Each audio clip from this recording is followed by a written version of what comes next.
just in time for some fresh milk, I assume. This episode changes everything we thought we knew about Homelander. And no, I'm not exaggerating this time.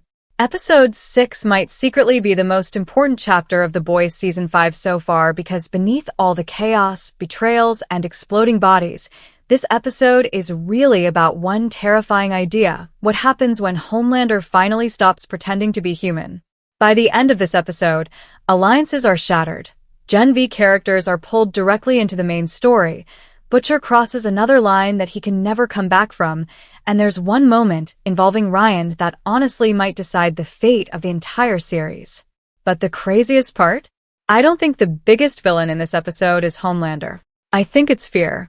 Because every single character is now acting out of fear, and that's exactly why everything is falling apart.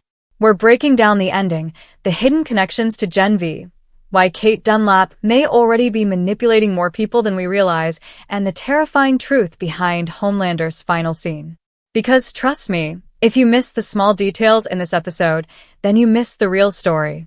The episode opens in complete silence, and that alone already feels wrong for the boys. Usually the show throws chaos at us immediately, but here the quiet is intentional. Homeland is standing alone in Vought Tower, tells us everything we need to know about his mental state. After the events of Episode 5, he's no longer trying to win public approval. He already believes he's above humanity.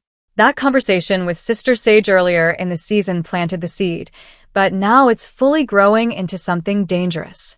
What makes this version of Homelander scarier is that he's calmer. Angry Homelander is reckless, but calm Homelander is calculating.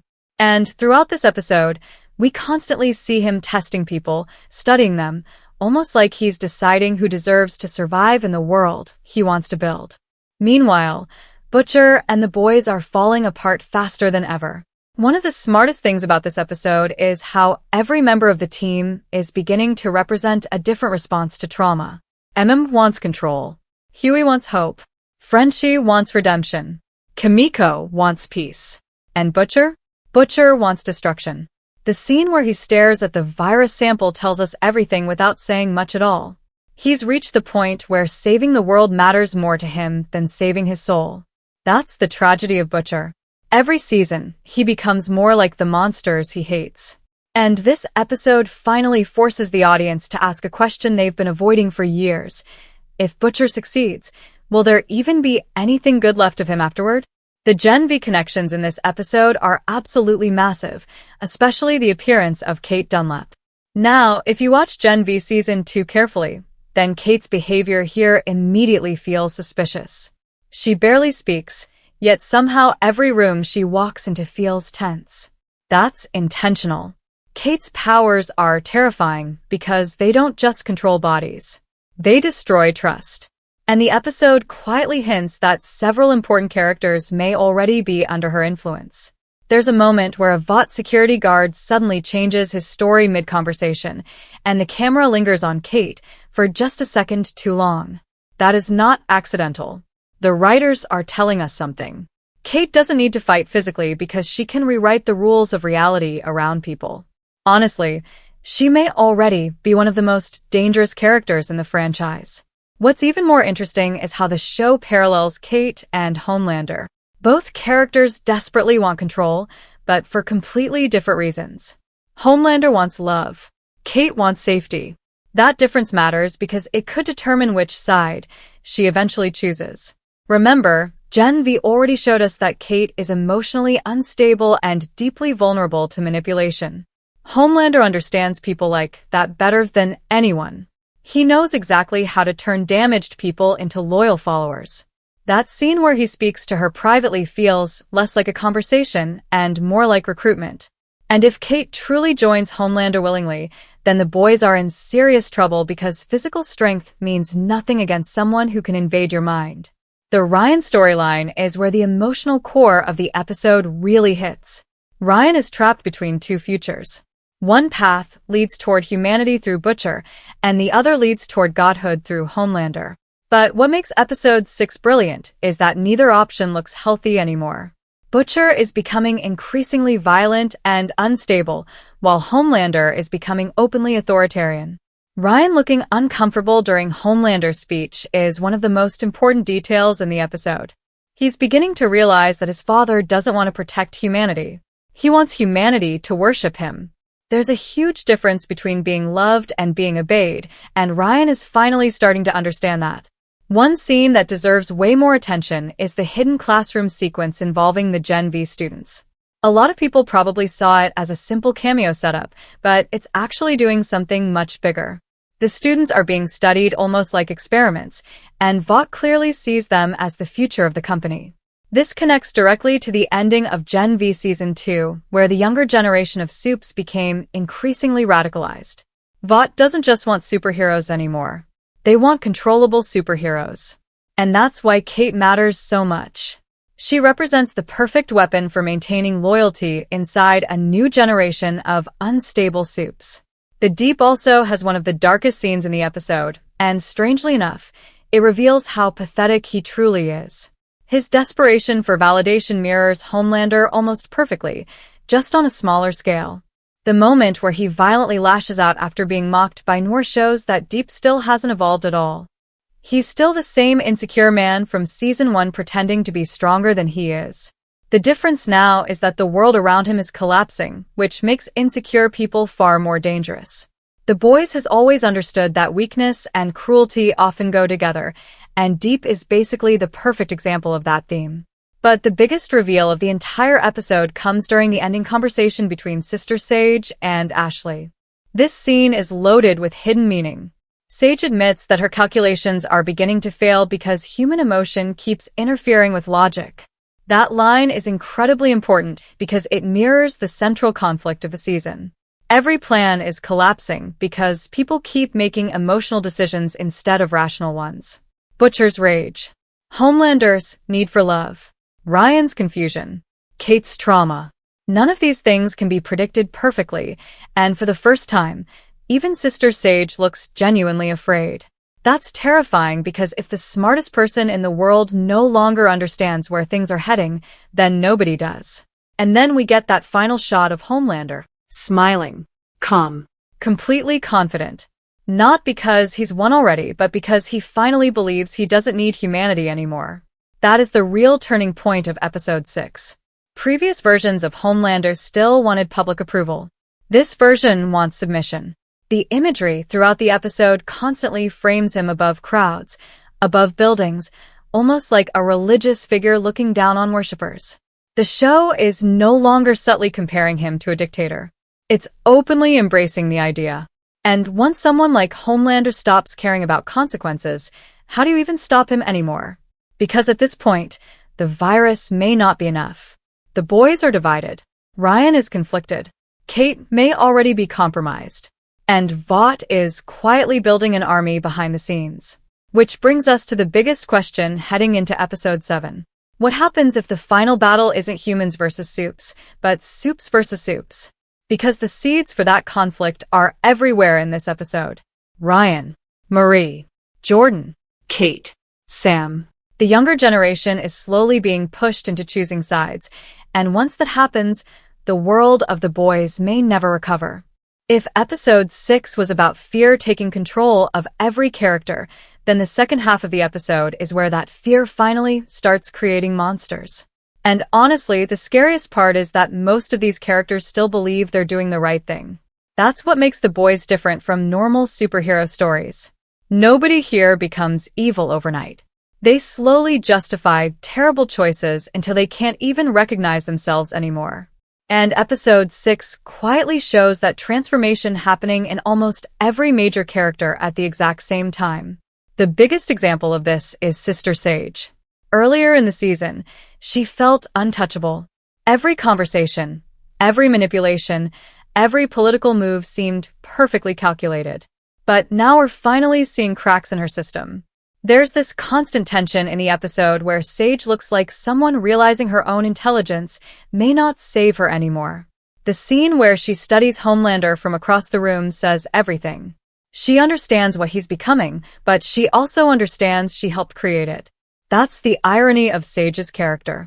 She wanted control over chaos, but in trying to control Homelander, she may have accelerated his evolution into something even worse. And I think the episode subtly confirms something fans have been debating all season. Sister Sage is no longer fully loyal to Homelander. In fact, I don't think she ever truly was. She respected his power, but she never respected him intellectually. You can see it in the way she talks to him compared to everyone else. She treats him less like a god and more like a dangerous science experiment. The problem is that Homelander is finally beginning to notice that. One of the smartest details in the episode is how often Homelander watches people silently before responding. He's becoming more paranoid, more observant, and much more patient. That combination is terrifying because it means he's learning restraint. A restrained Homelander is infinitely more dangerous than an emotional one. At the same time, the boys themselves are barely functioning as a team anymore. And Butcher especially feel like they're heading toward an unavoidable confrontation. Still wants to believe there's a moral line they shouldn't cross, but Butcher clearly passed that line a long time ago. The scene where Butcher talks about sacrifices feels almost chilling because he no longer sounds human. He sounds like a man who already accepted his own damnation. That's why Huey's role in this episode matters so much. Huey is basically the last remaining voice of optimism inside the group. He still believes people can make better choices. He still believes Ryan can be saved. But the boys keeps asking whether hope is actually strength or just denial. And speaking of Ryan, this episode gives us one of the most important developments in his entire storyline. For the first time, Ryan genuinely looks afraid of Homelander. Not intimidated. Afraid. There's a massive difference between those two things. Earlier seasons showed Ryan admiring his father despite everything. But episode 6 finally forces him to see the truth. Homelander doesn't want a son. He wants an heir. He wants someone who will continue his ideology long after he's gone. The problem is that Ryan still has empathy, and empathy is something Homelander fundamentally cannot understand. There's an incredibly important moment where Ryan hesitates before following Homelander during the church sequence. The camera focuses on Ryan watching the crowd almost in disbelief. Everyone is worshipping Homelander like a religious figure, and Ryan realizes this isn't heroism anymore. It's dictatorship disguised as salvation. That scene also connects directly to one of the episode's hidden themes, corrupted faith. Throughout the episode, religion and superhero worship are blended together intentionally. Homelander replacing traditional religious symbols isn't just visual symbolism. It's showing how dangerous blind devotion becomes when people stop questioning authority. That's also why the Gen V connections matter so much here. Kate Dunlap's involvement suggests Vought is preparing for long-term psychological control, not just physical power. Kate represents the ability to shape belief itself. And honestly, that might be even more dangerous than Homelander's lasers. There's a disturbing possibility raised in this episode that Vought may already be using psychic manipulation on politicians, employees, and maybe even civilians. If that's true, then the world of the boys is already far more controlled than anyone realizes. One detail I loved was the subtle tension between Kate and Sam. Fans of Gen V immediately noticed how distant they feel compared to before. That matters because their relationship was one of the emotional anchors of Gen V Season 1 and 2. Now it feels fractured, almost artificial. Either trauma has changed them both, or someone is manipulating emotions behind the scenes. And with Kate involved, you can never fully trust what you're seeing. That uncertainty is exactly what makes her such an effective addition to the boys. Physical villains can be fought directly. Psychological villains make you question reality itself. Meanwhile, Frenchie and Kimiko continue having some of the most tragic development in the series. Their scenes are quieter than the rest of the episode, but emotionally they might hit the hardest. Both characters are exhausted by violence. You can feel it in every conversation. Kimiko especially feels different this season. Earlier versions of her responded to pain with rage, but now she almost looks numb. That emotional numbness is dangerous because it suggests she's losing the ability to imagine a peaceful future. And Frenchie sees that happening. The way he looks at her during their conversation feels heartbreaking because he knows they may never escape this cycle. But the episode's darkest storyline might actually belong to Ashley. Over the years, Ashley has survived by adapting to whoever holds power. First Stillwell, then Edgar, then Homelander. But now even Ashley seems overwhelmed by how unstable everything has become. Her scenes with Sister Sage are fascinating because both women understand they're trapped inside a system built by monsters. The difference is that Sage believes she can still outsmart the system, while Ashley knows survival sometimes just means lasting one more day. There's also a very subtle callback to Stan Edgar hidden throughout the episode. Vought feels emptier without him, more chaotic. Edgar represented controlled corruption. Homelander represents emotional corruption. Under Edgar, Vought was evil but organized. Under Homelander, it's becoming something almost cult-like. That distinction matters because corporations seek profit, but cults seek devotion. Episode 6 shows Vought transforming from a business empire into a religious movement centered entirely around Homelander himself. And then we need to talk about that ending reveal involving the files connected to Gen V. This might secretly be the setup for the entire final phase of the franchise. The documents strongly imply that Vought has been tracking special bloodline mutations among younger Supes. That could explain why characters like Marie are so important moving forward. Marie's blood abilities were already incredibly powerful in Gen V, but what if her powers evolve even further? What if she becomes one of the few characters actually capable of hurting Homelander permanently? That possibility changes everything because it creates a direct narrative bridge between Gen V and the boys' finale. The younger generation isn't just supporting the story anymore. They are the future of the story. And I think episode 6 is quietly preparing us for a massive shift where the final conflict becomes generational. Older Supes like Homelander and Soldier Boy represent outdated power built on fear and domination. Characters like Marie, Jordan, and maybe even Ryan represent a chance to build something different. The question is whether that new generation can survive long enough to make that choice. Because right now, Homelander is closer to absolute power than he has ever been before. The public fears him. Vought obeys him. Politicians submit to him. And worst of all, he's starting to believe his own mythology completely. That final speech in the episode isn't just propaganda anymore. It's a declaration. Homelander no longer sees himself as protecting America. In his mind, he is America. And history has shown that when powerful men begin believing they personally embody a nation, disaster always follows. But the real genius of episode 6 is that while everyone is focused on Homelander becoming more powerful, the episode quietly keeps asking a much scarier question. What if Homelander is not actually the final problem anymore?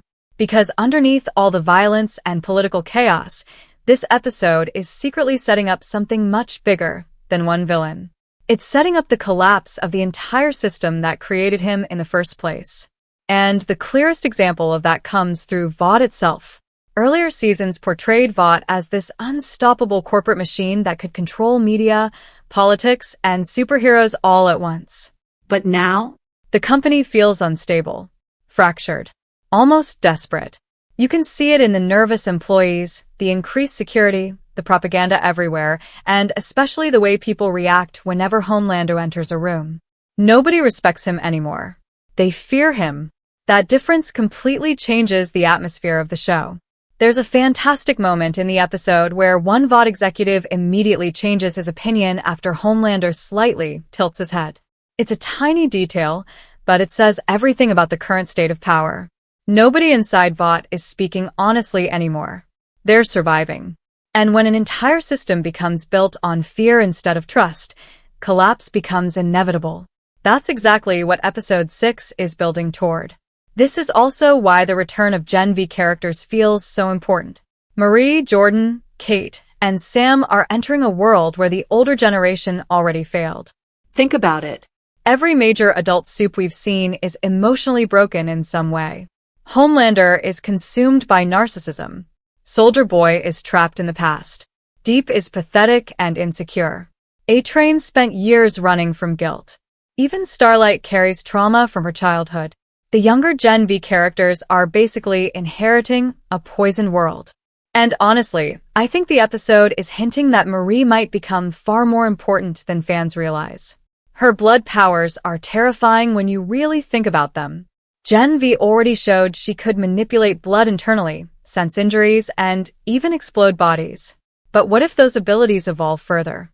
What if Marie eventually learns how Compound V interacts with the bloodstream? That would potentially make her one of the few people capable of directly affecting Homelander physically.